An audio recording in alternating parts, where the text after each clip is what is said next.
बाबांवर त्यांनी 37 जणांना फाशीवर चढवले. 600 हे एकदम असे रिपोर्ट्स आहेत. 628 आरोपींना जन्मठेपेची शिक्षा दिलेली आहे आणि तुम्ही त्यांना बाहेर काढता. नाही, त्या आरोपींना नाही बाहेर काढला. नाही, त्यांना नाही. त्यांना नाही. तर हा जो नंबर गेम आहे तर तो डिनर टेबलवर डिस्कस होतो का? आम्ही लॉची चर्चा खूप करत नाही. काहीतरी डिस्कशन नाही, पण सांगतो ना मी एकदम 100% मी सांगेन ना.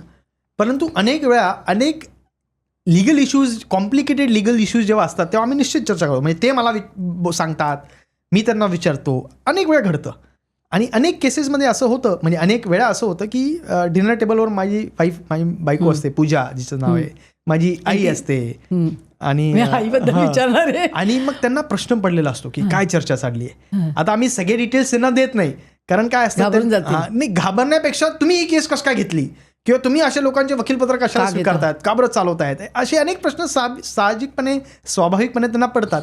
परंतु जेव्हा घरी कोर्ट भरतं, म्हणजे एखादं आमचं डिसिजन होत नाही किंवा थोडंसं इनडिसिसिव्हनेस असतं, तेव्हा मग मी आईला न्यायाधीशाच्या भूमिकेत बसवतो. अरे वा. आणि मग निर्णय माझ्याच बाजूने लागतो. अच्छा, म्हणजे आई शेवटी मुलावर जास्त आहे.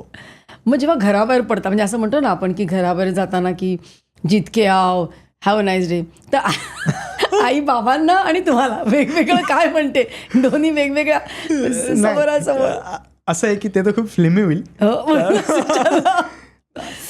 असं कोणी आम्हाला काही असे बेस्ट विशेष देत नाही वगैरे काय, तसं काही नाही. आम्ही एकदम नॉर्मल फॅमिलीसारखं असतं. अनेक केसेस जे मी चालवतो ते आईलाही माहीत नसतं, माझ्या वडिलांना मात्र सर्व माहीत असतं. मी सगळ्या गोष्टी माझ्या वडिलांना सांगतो, सगळ्या.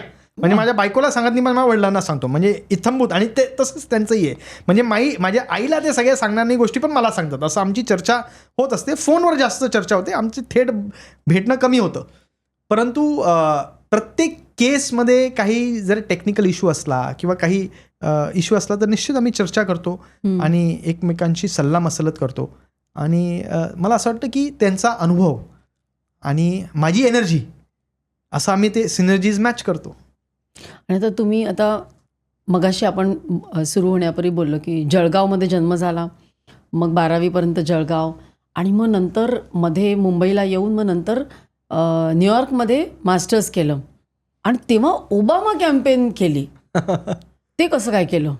मी जेव्हा 2008ला तिथे होतो तेव्हा बराक ओबामांचं प्रेसिडेन्शियल इलेक्शन होतं आणि डेरिक बेल नावाचे मला प्रोफेसर होते जे मला कॉन्स्टिट्यूशनल लॉ शिकवत होते. आणि डेरिक बेल हे ओबामांना देखील हार्वर्डमध्ये शिकवायचे जेव्हा ओबामा हार्वर्डमध्ये होते. आणि ओबामांचं डेरिक बेलवरती अत्यंत विश्वास, गाढा विश्वास.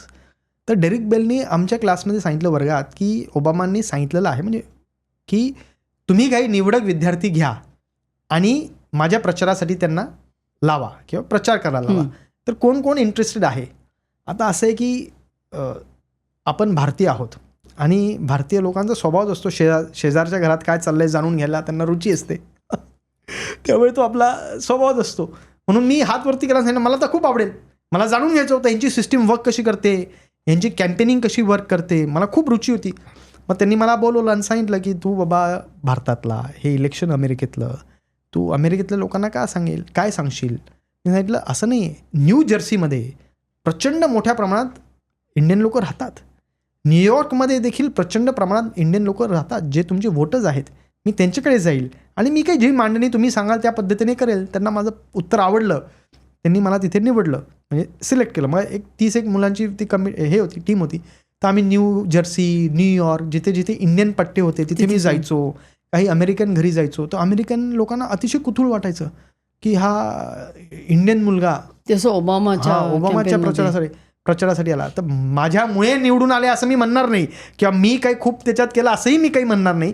परंतु मला तिथे शिकायला खूप मिळालं की हे बघण्याचा यांचा दृष्टिकोन कसा असतो अमेरिकन लोकांचा, इलेक्शनकडे ते कसे बघतात, किती जागरूक असतात, सजग असतात. मग आता तुम्ही तो अनुभव घेतला आणि आता मुंबई कोर्टात, तर आता भाजपमध्ये प्रवक्ते आहात, तर कुठेतरी ही शिफ्ट आधीच सुरू झाली का पॉलिटिकल, म्हणजे राजकीय याच्यात भूमिकेत कधीतरी शिरायचं आहे आपल्याला, हे सगळं शिक्षण की आपोआपच घडत गेलं की एक त्याच्यामागे एक विचारधारा होती? मला असं वाटतं की राजकारण हे शब्द म्हणजे पॉलिटिक्स लोक कधी कधी वेगळा त्याचा चुकीचा इंटरप्रेट करतात.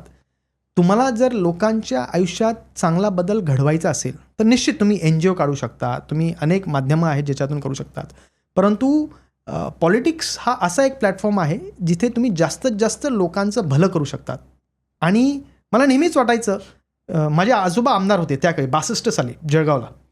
मला नेहमीच वाटायचं की, आणि मी नेहमी म्हणतोय की प्रत्येक आपला देशातला व्यक्ती मोठ्या कमी प्रमाणात राजकारणीच असतो. म्हणजे आणि राजकारण सगळीकडेच आहे ना, ऑफिस पॉलिटिक्स आहे. म्हणजे प्रत्येक जो प्रायव्हेट कंपनीत काम करतो तिथे ऑफिस पॉलिटिक्स सगळीकडे, पॉलिटिक्सच्या व्यतिरिक्त पॉलिटिक्स खूप ठिकाणी आहे. त्यामुळे आपल्या इंडियन सिटीजनला किंवा आपल्या एका भारतीयाला राजकारण शिकवण्याची गरज नसते, तो शिकूनच येत असतो. परंतु मला नेहमीच वाटायचं की it is a very big platform to do good. चांगलं काम करण्यासाठी एक मोठं प्लॅटफॉर्म आहे. आणि त्यामुळे वडिलांची जेव्हा लोकसभा जाहीर झाली 2024ला, मी त्यांच्या प्रचारात 25 दिवस मी कोर्टातनं सुट्टी घेतली. रीतसर मी कोर्टाला सांगितलं की मला येता येणार नाही, मला साहेबांच्या म्हणजे वडिलांच्या प्रचाराला जावं लागेल. मला तिथे अकोमोडेट त्यांनी केलं. मी प्रचारासाठी खूप फिरलो आणि मला जाणवलं की हे खूप गरजेचं आहे की तुम्ही जर चांगले लोक तिथे बसवले, लॉ मेकर्स, खूप मोठा फरक आपल्या देशात आणू शकतो, घडवू शकतो. आपण बघतोय 2014 नंतर आपल्या देशात किती मोठ्या प्रमाणात बदल घडलेला आहे. 370 सारखं कलम जे आपल्या देशाला दोन म्हणजे it had divided our country in 2 parts. एक जम्मू काश्मीर वेगळं, ज्यांचं लॉ वेगळा, जिथले कायदे वेगळे, आणि आपला इतर उर्वरित देश वेगळा. आज ते 370 करून आज खऱ्या अर्थाने आपला देश एक झालेला आहे. आणि हे निर्णय आपला स्वातंत्र्य देश 47 मध्ये झाल्यानंतर अद्यापपर्यंत झाला नव्हतं, एवढे वर्ष लागले. तर असे अनेक निर्णय आहे, युनिफॉर्म सिव्हिल कोड जे व्हायलाच पाहिजे.